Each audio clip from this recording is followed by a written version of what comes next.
Hey guys, what's going on? Today we're going to be changing out these front sway bar links on this 2013 Ford Edge. You can see here we've still got the original sway bar links on there, and they are looking pretty tough. It needs all of them, so we'll also be doing another video on the back ones too if you want to see those. But you can see here today we're going to be using some Mevotech TTX, which are their Terrain Tough Extreme line. You can see designed and built for endurance. They're overbuilt for durability. These are probably some of the best parts you can buy. And as you can see, we got a tool that comes with it, which is kind of nice. Also, we've got grease fittings. This comes with a high performance grease already inside, pre-lubed, but you do get grease fittings as well, which makes them serviceable, which is great because a lot of cheaper parts they're not serviceable. You can't service them, so that's great. Also, you get hardware as well. This hardware matches the factory size hardware, which is a beautiful thing. If you buy cheaper hardware, you'll find that either the nut is not the same size, it's smaller or bigger, and it's annoying. You gotta go get different size sockets or wrenches. This, it matches every time. Look at the size of these links, how thick they are. Take the covers off of here. We have double seals on the inside of this thing, which are going to really keep the rust out when they do start rusting, and they probably won't for a long time because they come with a special coating on them. This coating is corrosion resistant, and everything is just, like it says, designed and built for endurance, overbuilt for durability. So this is what we're gonna do. We're gonna get this changed out, put these really nice links on. Now, to get started to do this job, pretty simple. We're gonna have to jack it up in the air, use a lift. If you have access to a lift, that's great. And we gotta get the wheel off. So you're gonna have 5 19mm wheel nuts. We take those off, get the wheel off, brings us to this point. You can see where the sway bar link is located down here. And both of the nuts are 18mm nuts. And you'll notice in the center of the stud, they have a hex key, which is a 6mm hex key cutout. And you can put that in there to keep the stud from spinning. Now these ones are very rusty. So what I'm gonna try to do is knock off as much rust as I can, get it cleaned up. We're gonna try to do this the way that they're supposed to be removed instead of just cutting them off. Most of the time they get really rusty. You end up having to cut them off with a torch or a cut-off wheel or a Sawzall or something. But I'm gonna see if we can do this the way they're supposed to come off for those of you that do not live in a rusty area and wanna know how they're normally supposed to come off. So without further ado, I'm gonna go get a wire wheel. We'll get started cleaning these things. Okay, I got my safety protection on here. I'm using a needle descaler. We're gonna get the majority of the rust off with this. And then I'll probably grab a wire wheel and clean that up, but.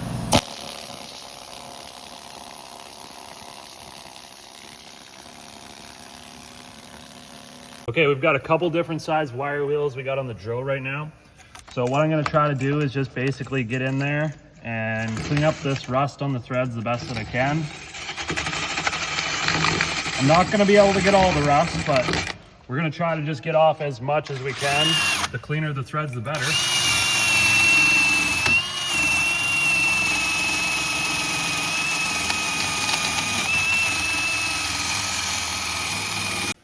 Okay, what I'm gonna do now, I'm gonna hit it with some penetrating fluid. Let that seep in there. We'll let it sit for a couple minutes. We just wanna coat this all over the place. Both sides, obviously. You can see how clean we've got this. So it's looking good. Now that the majority of the rust is off of the surface anyways, hopefully this will creep in. And then we got one more secret weapon that we're gonna use, but for those of you at home, you're probably not gonna have access to this next thing that I pull out. So hopefully at this point, the penetrating fluid's good enough, but if you wanna see what I'm about to use next, and you wanna get one for yourself, I might have one in the link in the description. Okay, we're using an induction heater. That's the secret weapon. And you could use a torch if you want, but like I say, your axle shaft boot is rubber and it's right there. So if you do use a torch, just be careful. We're just gonna stick this on here. Push the button, you can see we're immediately starting to heat this up. And we'll give this about 20 or 30 seconds. All right, so you can see the nylon locker or nylock is melted, and that's what we want. We want to heat this thing up so that we can just immediately get the gun on there and get that to come off while it's nice and gooey. So I'm gonna grab my impact gun. We're gonna try to get this off right now. All right, so this is exactly what happens. You go to loosen that off, and then the stud just spins inside, and you can't get the nut off. So now I'm gonna go to option 2, which is using ratcheting wrench, followed up with 6mm hex key on a ratchet. So let me get that set up. I'll show you how that goes. All right, so ratcheting wrench, you can see right now it's turning the stud. We'll throw this hex key in there. See, now we can hold the stud from spinning. Now you could use vice grips on the other end and try to clamp them in here, but you know, sometimes it's tricky to get to, especially this bottom one. It's gonna be a little bit more difficult.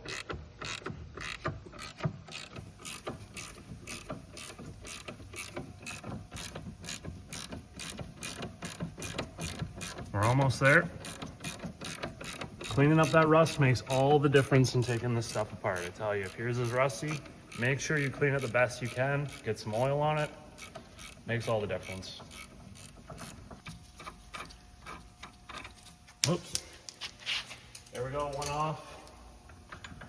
And now we're going to try to get this bottom one out.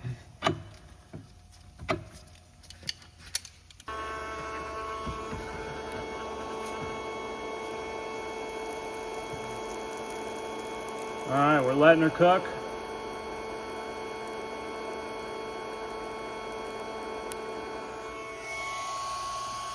Probably about that much.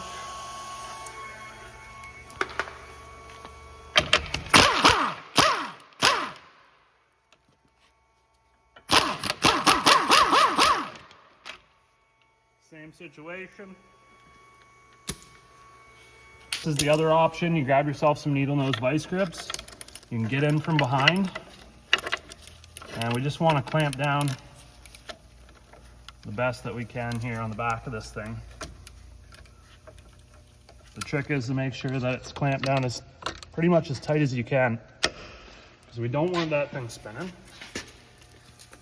And we'll try this with the gun.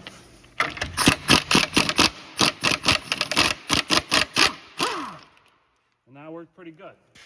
So there's another option for you, vice grips. All right, now we can take our vice grips off, pull this through one side. Hopefully we can get this thing to go. Yep, boom, just like that. Old sway bar link out. Let's grab the new one. And now's the time. We'll just do a little comparison of how beefy that is. All right, now this step you don't really have to do, completely up to you, but I like to go ahead and try to clean all the mounting surfaces between the sway bar link, hardware, all that stuff. So you can see our sway bar here. I just hit it with a wire brush, and we don't have to go very much. I just want to make sure all the dirt and rust and all that stuff's off of there. So I'm going to go around and do all that, do all those surfaces.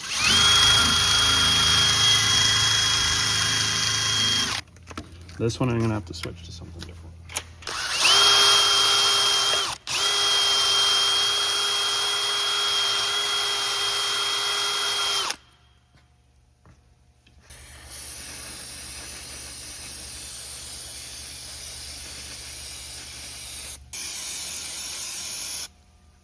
All right, we're going to install our grease fittings now. 8mm wrench. I'll just crank those down until they pretty much bottom out.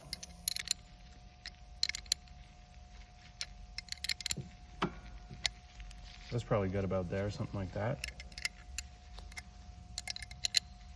Angle this thing in here. Yep, so we got to do the top one first, followed by the bottom. Now, like I say, these things already come preloaded with high performance grease in them, so you don't have to worry about pumping them up. Completely up to you. If you want to put some more grease in them, go for it. But like I say, they're there so that the link is actually serviceable. So, you know, every time it comes in for an oil change, yep, put a couple shots of grease in it, make sure that it's good to go. That should be it. These nuts, they do have a thread locker, the nylon thread locker built into them, but there is a torque spec for them, and that is going to be 66 foot-pounds. So I'm gonna run these down with the gun right now. And what we're gonna do is use this supplied wrench to hold that stud and keep it from spinning. So there is actually a cutout on the stud. The wrench is gonna go there, hold the stud, so that when we use the impact gun, it doesn't spin the stud. See that flat spot right there? So they've got that stud flat spotted so that we can stick this wrench in here. And we can hold that. And I'm gonna grab the gun and we'll just lightly run that down.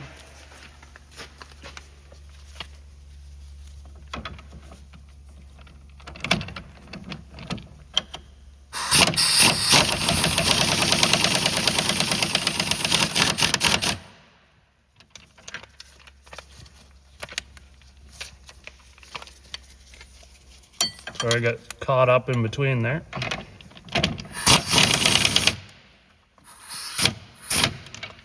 Okay, and then we'll do the bottom one too. Same deal.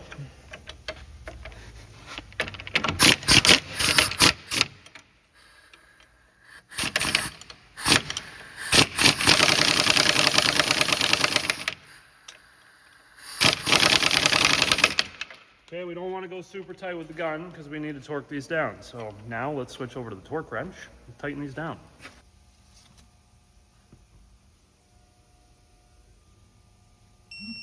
Okay.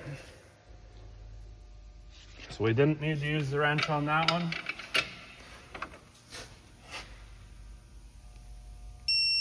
And we didn't need to use the wrench on that one. Beautiful.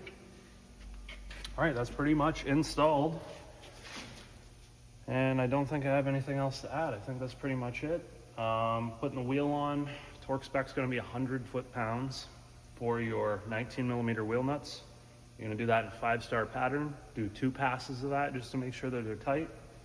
Make sure there's no corrosion or rust between the disc surface and the back of the wheel. We want that to be nice and clean and flat. And always do a retorque after 60 miles or 100 kilometers.